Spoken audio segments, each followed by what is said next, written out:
Nung last Sunday nga is Father's Day. At dahil nga hindi na namin kasama si Papa, kaya naman heto dadalawin namin siya. Pupunta nga pala kami sa puntod ni Papa at doon na lang kami magsa-celebrate ng Father's Day. Nakamotor nga kami ni Daddy Echo at si Mama naman naka-tricycle. Tapos yung iba namin kasama is nakamotor. At ito nga yung unang Father's Day na celebration namin na hindi na namin kasama si Papa. Anyways, pagpasok nga namin ng sementeryo, marami ring tao. Syempre at dadalawin rin nila ang kanilang mga ama. At pagkadating nga namin, nandito na yung isa kong kuya at naunahan pa nga kami. Sabi ko nga nauna pa kaming umalis ng bahay pero mas nauna pa sila dito. Pero maya-maya nga rin ay dumating na nga rin dito sina mama. Hindi nga kami kompleto dahil wala nga dito yung kuya naming panganay at yung isa ko pang kapatid. Dahil umaga pa nga lang pumunta na sila dito. Anyways, bali nagpasama nga ako sa patid ko para naman kunin itong order ko na bill na damit. Since dito nga rin sa pila ko kunin, malapit lang naman kaya naman sinabay ko na rin. At pagkabalik ko nga dito kina mama, nag-shoot muna nga kami ng cake. Kaso nga may bata ditong takam na kumain ng cake. Kala mo naman pwede na siyang kumain.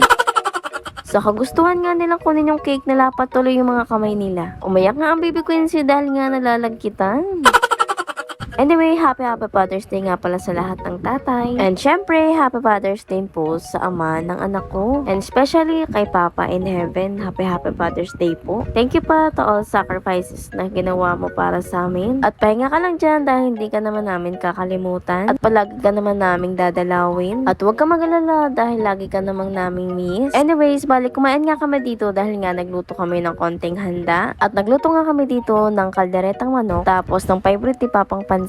Talaga niyang niluluto sa amin. Kaya ngayon naman siya ang nilutuan namin. Tapos sabay nga namin pinagsalo-saluhan together with Papa. Siguro nagtagal din kami dito ng 1 hour dahil nga medyo madilim na. Hapon na rin kasi kami pumunta dito dahil nga mainit. Para na rin hindi na rin kami gumamit ng tent. Para naman less gastos kung magre-rent pa kami. Dahil nga medyo may pagka-pricey nga rin yung tent. Medyo magtatagal pa nga sana kami kaso nga sa place namin is malamok na. At dahil nga meron kami kasamang mga bata kaya naman umuwi na kami. At pagka-uwi nga namin, bali in-open ko na nga itong in-order kong bail para naman pagpilian na. At ma-assort ko na nga siya regarding sa klase ng damit. First batch pa nga lang to dahil may second batch pa nga akong darating na damit. Kaya sa mga nag-aabang, wait lang po at ipopost ko rin po sa page ko. Kaya naman po, follow na lang po ng ating page at ng aking TikTok shop. At yun lang naman guys for today's video. Thank you for watching. Bye!